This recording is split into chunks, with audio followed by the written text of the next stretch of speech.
To begin, remove the front wheel from the vehicle. Remove the nut holding the end link to the strut body.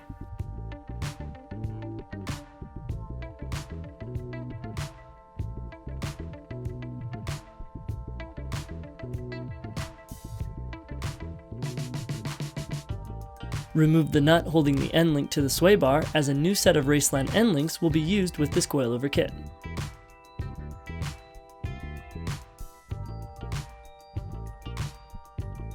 Remove the bolts holding the front portion of the fender liner in the wheel well and remove it from the vehicle.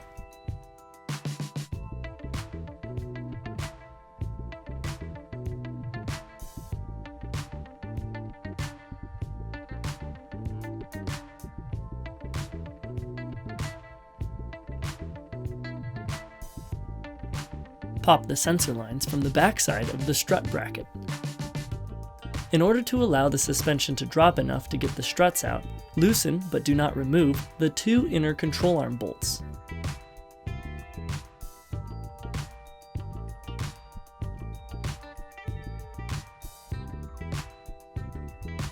Remove the nut and bolt holding the strut body into the vehicle's pinch mount hub.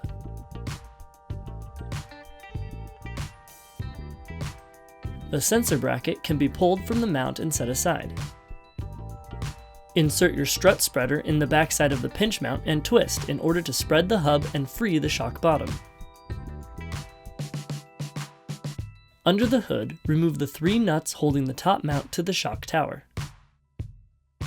The hub can now be pulled down to remove the strut. While pulling down, tilt the top of the strut towards the outside of the vehicle, taking caution not to make contact with the fender or paint when doing so. Wiggle the strut and pull upwards to remove completely from the hub. Using spring compressors, remove the top nut holding the top mount to the spring. Place the OEM bearing washer onto the Raceland coilover top hat.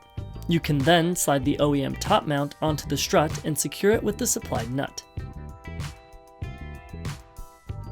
Slide the bottom of the coilover into the spindle mount, positioning it all the way in and moving the coilover into place into the shock tower. Align the top mount studs into their position in the shock tower and reinstall the 3 top nuts.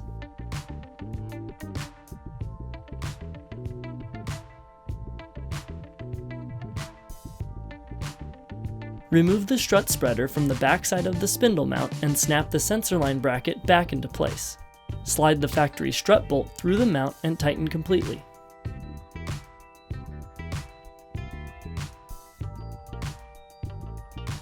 Snap the sensor lines into place on the bracket at the back of the mount.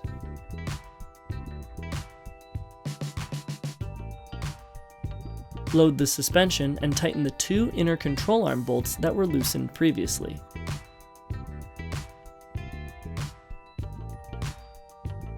Place the front plastic fender liner into place and reattach it with the factory bolts.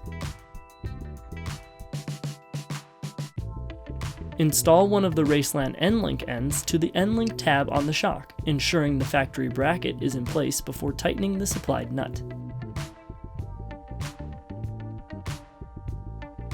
Install the other end of the end link to the sway bar. You can now reinstall the wheel, as the installation for this corner is complete. To begin the rear, remove the wheel from the vehicle. Remove the nut holding the bottom of the shock to the control arm. Remove the nut and bolt holding the control arm to the hub of the vehicle.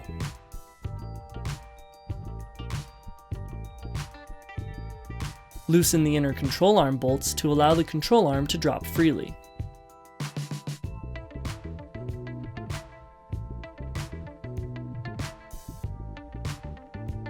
You'll want to have a jack or support below the control arm to ease it down, as there is still tension on the spring. Lower your jack and remove the spring from the control arm.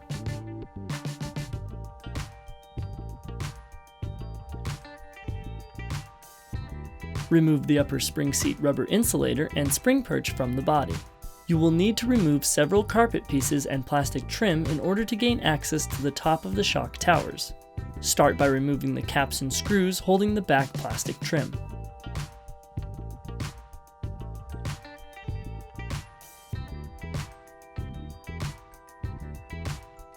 Pull the trim up and remove it from the vehicle.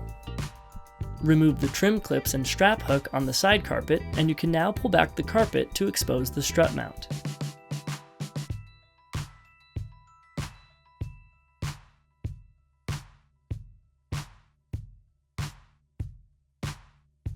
Remove the rubber cover and the nut holding the top mount to the shock tower, and then the shock can be removed from the vehicle.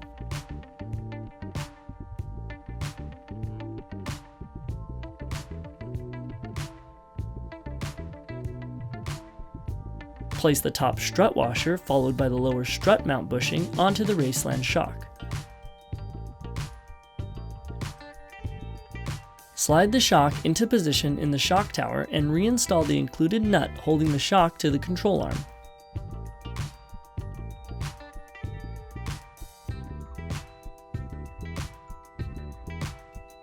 Position the spring into place with the spring perch on top against the body of the vehicle. The perch's male end will fit into the hole in the body, and the lower rubber spring insulator will be used on the bottom of the spring. Lift the control arm onto the hub and reattach it with the factory hardware.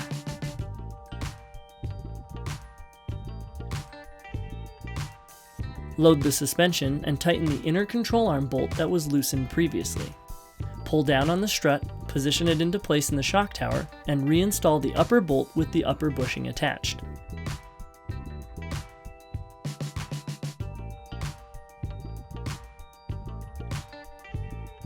Place the trunk carpet back into place and reinstall any clips and hardware that was removed.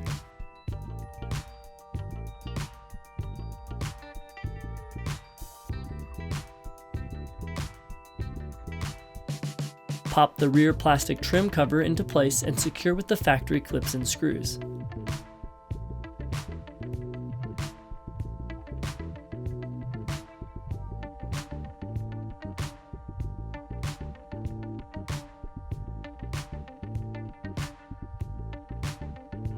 You can now reinstall the wheel, and the installation for this corner is complete.